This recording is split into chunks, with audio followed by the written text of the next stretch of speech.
কিছু পেতে গেলে কিছু হারাতে হয়, তাই না? ওই যে উপরে একজন বসে আছেন, তিনি তো সমস্ত কিছু উপর থেকে ঠিক করে রাখেন। কে কখন কি পাবে, কে কখন কি হারাবে, তার ইচ্ছের উপর আমাদের কোনো হাত নেই। আল্লাহ যেটুকু আপনার কপালে রাখবে সেটুকু নিয়ে আলহামদুলিল্লাহ, আলহামদুলিল্লাহ, আলহামদুলিল্লাহ সব কিছুর জন্য। আসসালামু আলাইকুম। উত্তর দিনাজপুর জেলার ছোট্ট একটি গ্রাম থেকে আমি পায়েল আমার নতুন একটি ব্লগে আপনাদের সকলকে জানাই অনেক ভালোবাসা। সকালবেলা দেখছেন, কিছু পেতে গেলে বললাম যে কিছু হারাতে হয়। একটি বড় কোনো কাজের জন্যই এই ছাগলটাকে আজ আমাদের বাড়ি থেকে বিদায় জানাতে হলো।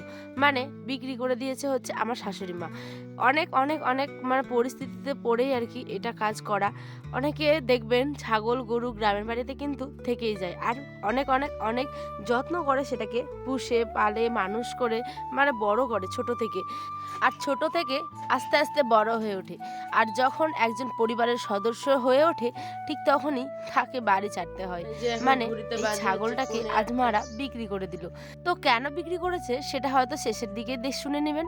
আর এই যে মানে সেখানটায় অনেকগুলো শাক, গ্রামের টাটকা শাকসবজি খেলে দেখবেন অনেক অনেক অনেক ভালো লাগে, তাই না? আর মা বেটি মিলে এইখানে শাকগুলোকে ছুটাতে বসে গেছি। এগুলোকে বলে গ্রামীণ ভাষায় কাটা কুড়িয়া, তারপরে মানে যেটা কি বলে লেলিয়া শাক। হ্যাঁ, অনেক রকমের অনেক মিশানো ছিল।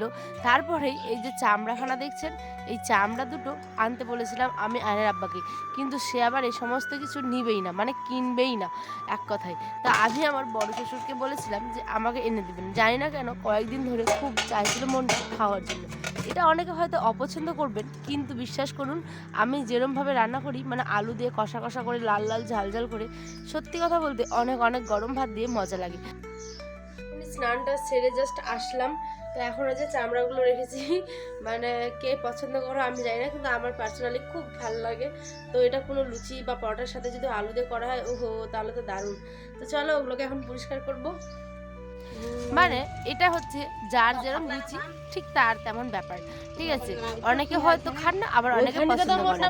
তারপরে পড়েছে মহাবিপদ। জানেন আমাদের বাড়িতে কয়েকদিন ধরে শুয়োপোকার এত উৎপাত না, যে কি বলবো।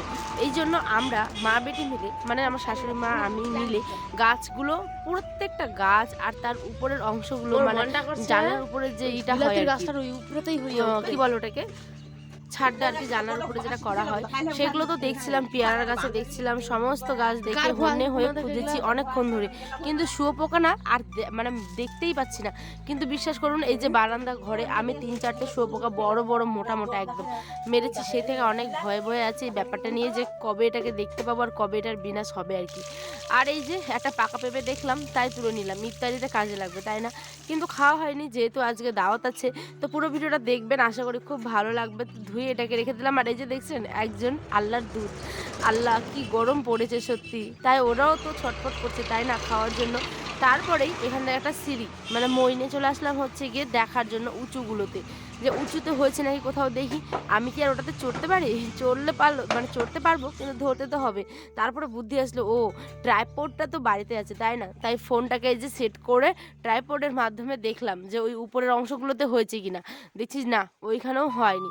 তারপরে তো মনটা খারাপ হয়ে গেল, চারিদিকে খোঁজার পরেও মানে পাওয়া যাচ্ছে না। কিন্তু এগুলো আসছে কোত্থেকে আমি জানি না, কোথায় হতে পারে, কোন কোন গাছে। আমাদের এখানে যেমন পেয়ারার গাছ আছে, শাল গাছ আছে, সেগুন গাছ আছে, তারপরে হচ্ছে গিয়ে কি বলো ওটা, পেঁপে গাছ, তারপরে সুপুরি গাছ, এই সমস্ত কিছু দেখলাম জানেন, কিন্তু কোথাও নেই। তারপরে এই যে ভাঙা যে গাছটা, মানে ভেঙে গেছে, শুকে গেছে, ওর ভিতরটাও দেখলাম। তো চলুন সমস্ত কাজ টাজ করার পরেই বেরিয়ে পড়েছি আমরা দাওয়াত খেতে, মানে বিকেল বেলা। তো রোজার মুখে ক্লান্ত অবস্থায়, অনেকটা যেহেতু পথ আমাদের, তো মানে 10 মিনিট লাগে আর কি হেঁটে যেতে। তো আমরা 5 মিনিটে গেলাম। এই যে মাকায়ের ভুট্টার জমি দেখছেন, সেই সমস্ত ভিতর দিয়ে দিয়ে সকলে গল্প করতে করতে, আমার নানি হবে, দাদি হবে, তারপর আমার যা সম্পর্কে মামি, আমার মা মানে শাশুড়ি মা, আমি, আয়ান, সকলে মিলে যেমন হয় 6-7 জন মিলে গেছিলাম হচ্ছে দাওয়াত খেতে। আমাদের নিজেদেরই বংশ, কিন্তু একটু দূরে থাকে, মানে আমাদের বাড়ির থেকে একটু দূরে আর কি, অন্য জায়গায় বাড়ি।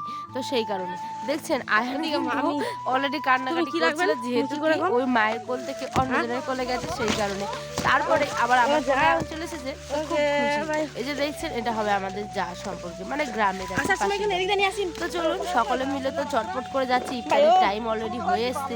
আর ইফতারি হলে একটা অন্যরকম আনন্দ লাগে, তাই না? গ্রামের কি বলবো, সাধারণ লোকেরা যেরমভাবে প্রত্যেকের বাড়ি বাড়ি এখন ইফতারি হয়, আর তো মাত্র হাতে গুনে 4-5টে রোজা, তাই না? সকলের রোজা কেমন কাটলো অবশ্যই কমেন্টে জানাবেন। সকলে ঈদের শপিং করেছেন কিনা সেটাও অবশ্যই জানাবেন। আমার এখনো কিচ্ছু হয়নি, আমি জানি না আদৌ হবে কিনা, হবে হয়তো কিন্তু দেরি করে। তো সমস্তটা শেয়ার করব যদি হয়ে থাকে। এই যে নানি, তারপরে আয়নের দাদি, তারপরে যে পুচকিটা আমাদের বাড়িকার, সকলে মিলে আমরা বেরিয়ে পড়েছিলাম। আস্তে আস্তে করে পৌঁছেও গেছি প্রায়।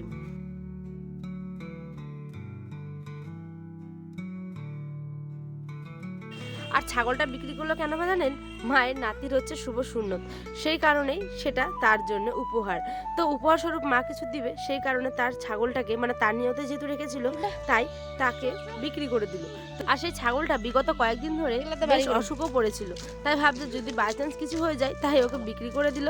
তো চলুন কি আর করা যায়, যার মানে যেরম হয়। আর এত সুন্দর রাস্তায় ওয়েদারটা ছিল না, যে কি বলবো, মন করছিল যে ওখানে বসে কিছুক্ষণ একটু পাগুলো জলের মধ্যে ডুবিয়ে রাখি, এত গরম পড়েছিল গতকাল। তো কি করার, যেতে তো হবে, তাড়াহুড়ো করছি, আর সকলে মিলে গল্প করছি মানে ওর বাড়ির, এর বাড়ির, সের বাড়ির।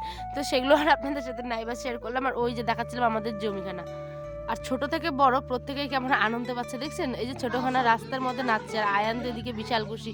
তো আলহামদুলিল্লাহ সকল, মানে সমস্ত কিছু আর কি ভালো মতো মিটমাট হলো বলতে গিয়ে। কি বলে, ফাতিয়া কমপ্লিট হয়েছে, এবার খাওয়া দাওয়ার পালা। এখানে দিয়েছিল খেজুর, আঙ্গুর, তারপরে হচ্ছে গিয়ে কি বলে, চেরি, কলা, জিলিপি, শশা, অনেক কিছু ছিল, অনেক কিছু দেখানো হয়নি। তারপরে ঘুগনি, মুড়ি, সাথে যে আমি গ্লাসে কিন্তু ভরে নিয়েছিলাম, ঠিক আছে? আমার এই সমস্ত কিছু আগে খেতে একদম ভালো লাগে না, শরবতে ছিল, তো এই সমস্ত কিছু আগে খেতে ভালো লাগে না। আগে ঘুগনি মুড়িটা খাই, তারপরে এগুলো আমি খাই।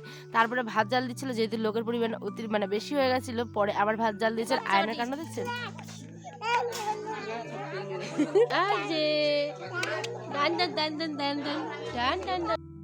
এই করতে করতে আমাদের প্রায় 7টা 7:30টার মতো বেজে গেছে। এবার আমরা খেতে বসে গেছি। আমরা সকলে মিলে যে বারান্দায় খেতে বসেছি, গ্রামের যেমন হয় আর কি, রাত্রেবেলা অন্ধকারে ক্যামেরা অত ভালো আসেনি হয়তো।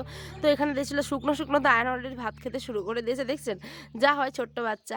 আলহামদুলিল্লাহ সমস্ত কিছু ভালো মতো কমপ্লিট হয়েছে। তো ব্লগটাও শেষ করব, আশা করি সকলের ভালো লেগেছে। এই যে ঘন্ট, মানে সবজি, মাংস আর পাঁপড় ভাজা। তো দেখাবো অন্য একটি ব্লগে আগামীকাল। আল্লাহ হাফেজ, সকলে ভালো থাকবেন, আসসালামু আলাইকুম।